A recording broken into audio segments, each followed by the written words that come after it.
Здравствуйте! В эфире новости на телеканале АТВ. Главные новости на сегодня. Представлена миссия старших советников в ЕС, заброшенные земли и важность переработки отходов. Жители Унгень в поиске рабочих мест. Шахматный турнир.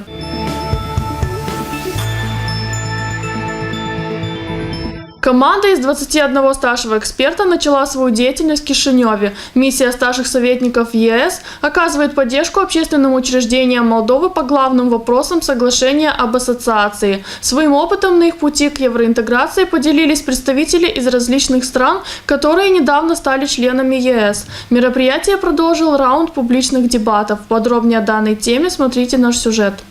В Кишиневе была официально представлена миссия старших советников ЕС для Республики Молдова. Команда из 21 старшего эксперта начала свою деятельность, оказывая поддержку общественным учреждениям Молдовы по главным вопросам соглашения об ассоциации. В то же время до июля к ним присоединятся еще 4 советников ЕС. But ranging from food safety to public administration reform to interior affairs to banking, we have 2 people in banking and you can understand why. To agriculture, to transport, to customs, to confidence building between the 2 banks of the Dnistr River. That body of knowledge is here with us. Эксперты из Румынии, Болгарии, Эстонии, Литвы, Латвии, Франции, Чехии, Словении, Польши, Швеции, Италии и Хорватии могут поделиться опытом стран, которые стали относительно недавно членами Евросоюза, а также государств, стоящих у истоков европейского сообщества. У членов этой команды за плечами десятки лет опыта на руководящих должностях в публичном секторе в их родных странах и международного опыта, приобретенного в различные периоды евроинтеграции. На мероприятии в честь официального представления старших советников Евросоюза не присутствовал ни один представитель молдавских властей. Very often I hear people say, when are you going to do these reforms for us? I get stopped on the street, I talk to ordinary people, even if I don't like the word ordinary people, because every person is extraordinary. And my standard answer is, look, we can only support, we can only help, but we cannot do the reforms for the country. But that help is very, very important because you do have the experience, you do have lessons learned from other reform processes, and those lessons, that experience is there, openly available. Мероприятие продолжил раунд публичных дебатов, проведенных в европейском городке, обустроенном в Кишиневе по случаю Дня Европы. Торговля и экономика, публичная администрация, энергетическая политика, меры по укреплению доверия и многие другие сферы стали предметом обсуждений с участием старших советников Евросоюза. Эксперты рассказали об опыте стран-членов Евросоюза на их пути к евроинтеграции, а также о своем собственном опыте в качестве актеров, непосредственно вовлеченных в данные процессы. В моем почти 11 лет работы в госканцелярии я работала с 7 премьерами и с 9 правительствами. И это как раз то, что очень важно, что главный чиновник не меняется вместе с правительством. У него есть возможность продолжить начатые реформы, что, мне кажется, очень важно и для Молдовы. Если кто-то чего-то начинает, а в течение года 5 раз меняется правительство, то очень трудно потом идти вперед, опять все начинается заново. Zone în care Uniunea Europeană a jucat un rol esențial a fost creșterea eficienței energetice, mecanisme de promovare a surselor regenerabile de energie și a cogenerării, deci acele mecanisme care duc la o dezvoltare sustenabilă a sectorului energetic. Moldova a semnat un tratat al comunității energetice încă din anul 2005 și, practic, acele angajamente luate prin acest tratat sunt identice cu angajamentele pe care România și le-a luat în cursul procesului de aderare. Deci, aceleași elemente de care am vorbit în România sunt în curs de realizare și aici, în Republica Moldova. Marele obiectiv în momentul de față ar fi crearea unor alternative la sursele tradiționale de energie electrică, de gaze naturale care vin din est în momentul de față și alternativa ar fi să poată veni și din vest. Цель миссии заключается в оказании поддержки правительству в процессе реализации реформ, предусмотренных соглашением об ассоциации, включая DCFTA, так же, как и в обеспечении реализации действий, следующих после этапа постлиберализации визового режима. Первые старшие советники ЕС прибыли в нашу страну в 2010 году. Нынешний этап, однако, является самым численным и расширенным. Проект финансируется Европейским Союзом и продлится он до 2018 года. Среди госструктур, которые воспользуются поддержкой экспертов, Кабинет премьер-министра, парламент, госканцелярия, ряд министерств, Высший совет безопасности, таможенная служба, Национальный центр по борьбе с коррупцией и Национальное агентство по безопасности пищевых продуктов.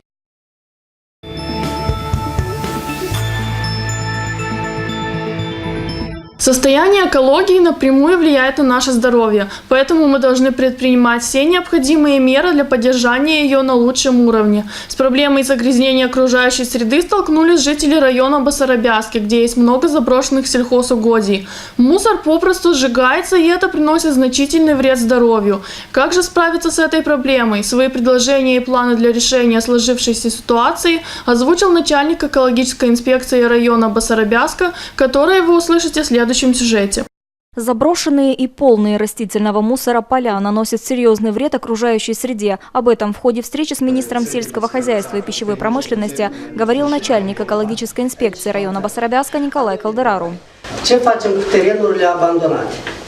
Что делать с заброшенными полями? Они находятся в частной собственности и не обрабатываются, так как владельцы уехали за границу лет 20 назад. У нас очень много обращений, и мы не знаем, как реагировать, потому что статьи 170 и 180 Кодекса об административных правонарушениях обязывают нас принимать меры. А как их принимать, если мы не можем найти владельца? За 20 лет на виноградных плантациях вырос настоящий лес. У нас есть такие случаи. Что нам делать с этим полем и как его переоформлять из угодий с многолетними насаждениями в земли с лесным насаждением?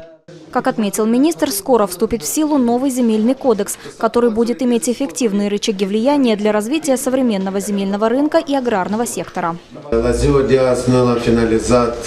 На сегодняшний день мы закончили доработку земельного кодекса. Сейчас он находится на редактировании в парламентской земельной комиссии, и там взяты во внимание все эти моменты. Что делать, если не обрабатывается земля, что делать, если владельца нет на месте, что делать в случае, если лицо не хочет продавать землю, и земля должна продаваться по рыночной стоимости, а не по той, какая ему придет в голову.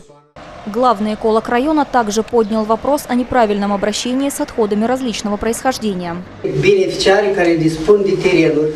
Владельцы земель, здесь идет речь о крестьянских хозяйствах, которые имеют 50 гектаров и более. Они обязаны иметь авторизацию на то, чтобы использовать, перевозить и обрабатывать поля пестицидами. А что делать с теми, у кого 2, 3, 5 гектаров? Они не имеют авторизации, но тоже в открытую работают дома с пестицидами. И что делать с отходами растительного происхождения? У нас проблема не только с отходами растительного происхождения, но и с останками умерших животных. Сегодня мы ищем выход из положения. Пытаемся найти инвестора для того, чтобы создать единый центр переработки в стране. У нас всего несколько скотомогильников. А то, что касается отходов растительного происхождения, то их можно перерабатывать и вновь вносить в землю. В рамках стратегии управления отходами на 2013-2017 годы наша страна берет на себя обязательство разработать новую правовую базу и управлять отходами в соответствии с требованиями ЕС.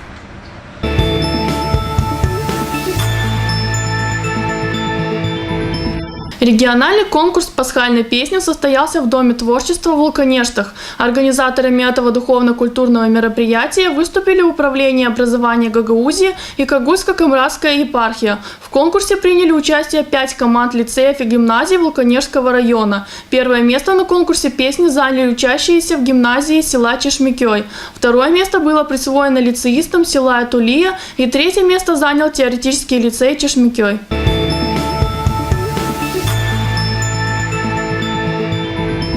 Международная сеть дельфинариев «Немо» открывает в Кишиневе первый дельфинарий. Открытие и первое представление намечены на 27 мая. Трибуна дельфинария рассчитана на 520 зрителей.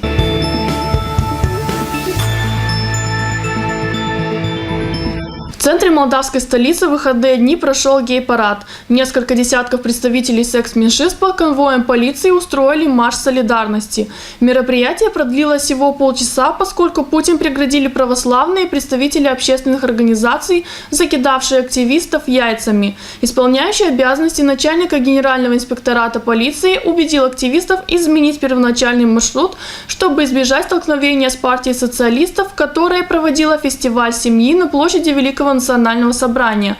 В итоге гей-парад прошел не по бульвару Штефана Челмари, а по улице Букурешт. Но избежать инцидентов все же не удалось. На пересечении с улицей Василия Александри участников марша встретили представители церкви, которые закидали шествующих яйцами. Активно противодействовали шествию манифестантов и представители ряда неправительственных организаций. Полиции пришлось эвакуировать представителей ЛГБТ на автобусах.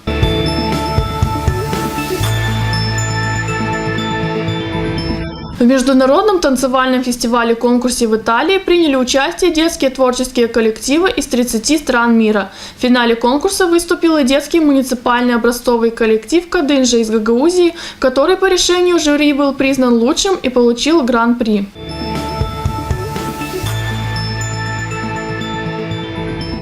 В Унгень существует проблема трудоустройства. Особенно это касается молодых специалистов, не имеющих опыта работы. На помощь людям, ищущим работу, пришли экономические агенты, которые организовали ярмарку рабочих мест. Прихожанам были представлены различные вакансии. Некоторых такие вакансии заинтересовали, ведь было предложено более 120 рабочих мест. Об этом подробнее наш следующий сюжет.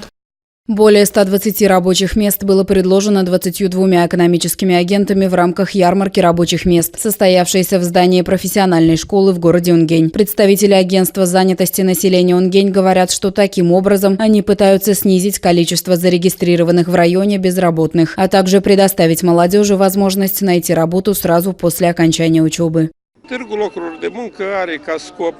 Посредничество между теми, кто ищет работу, и работодателями. Мероприятие больше направлено на молодежь, поскольку сейчас период, когда выпускники начинают искать рабочее место. Но все же мы пригласили на ярмарку всех желающих из города и района. На ярмарку рабочих мест работодатели пришли с заманчивыми предложениями. Я пришла с широким спектром вакантных мест. От швей и до руководителей команды, директоров производства, инженеров по улучшению процессов, техников для учета.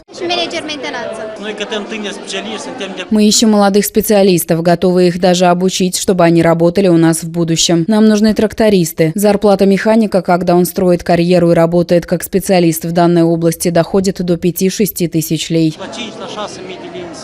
С другой стороны, молодые люди из района Унгень утверждают, что им очень трудно найти хорошо оплачиваемую работу без соответствующего опыта. Я уже несколько месяцев ищу рабочее место. Хочется, чтобы и платили как следует, не только на некоторое время и все.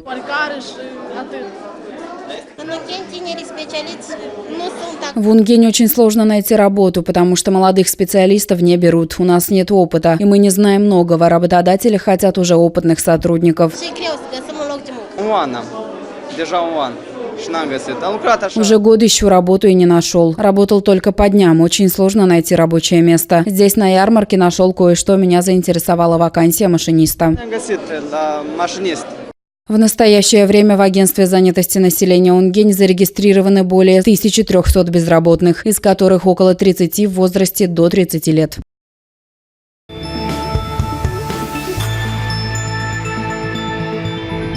В Камрадской турецкой библиотеке состоялся шахматный турнир в честь Дня молодежи и спорта Турции. В этом году участников, пожелавших принять участие в турнире, было немало. В 3 возрастных категориях в проведенном турнире были определены победители. О победителях и премиях, присужденных им, подробнее смотрите далее. 10-й юбилейный шахматный турнир, посвященный Дню молодежи и спорта Турции, состоялся в Камрадской турецкой библиотеке. Мероприятие было посвящено памяти первому турецкому президенту Ататюрку и уже традиционно проводится в Камрате каждый год. В этом году участников, пожелавших принять участие в турнире, было намного больше, чем в предыдущие годы. Этот день отмечается как День молодежи и спорта Турции и День памяти Ататюрка. И мы традиционно проводим такие турниры у нас в библиотеке. Это у нас уже 10-й турнир. И на сегодняшнем турнире у нас участвуют более 40 участников, которые будут играть в шашки, в шахматы из Кангасского турецкого лицея и из лицеев Камрата. Участники юбилейного турнира отметили, что шахматы для них – это не просто игра или увлечение. Это вид спорта, который дисциплинирует как в учебе, так и в жизни. Стремление всегда играть и выигрывать, знакомство с другими ребятами – это возможность побывать в других населенных пунктах, ездить по миру и много других возможностей. Шахматом занимаюсь с детства. Шахматы с детства очень любила и занималась около 6 лет шахматами. Я участвовала в турнирах международного значения, ехала на соревнования в разные города и занимала призовые места. Для меня это честь, это мой первый турнир. Меня пригласили, я, естественно, согласился. И давно это хотел.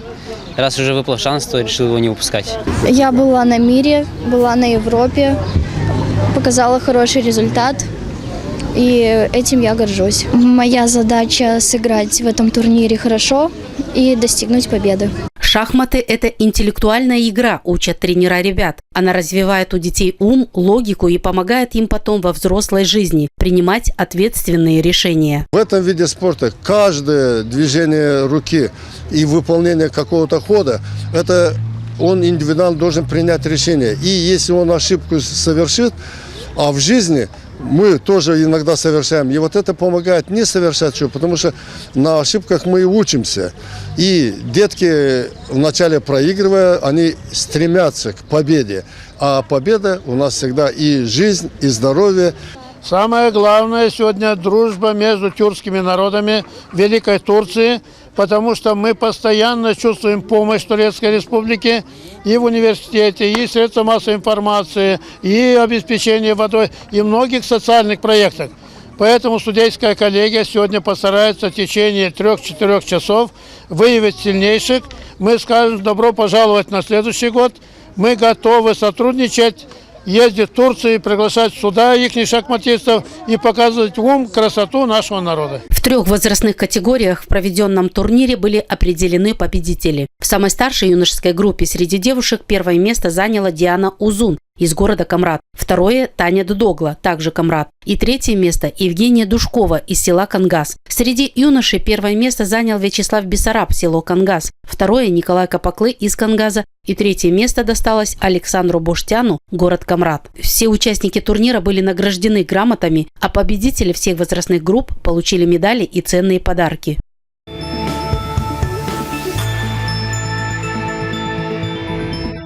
Это были все новости на сегодня. В студии работала Елена Челак. Больше наших новостей вы можете посмотреть на нашем новостном сайте atv.md. До встречи в эфире.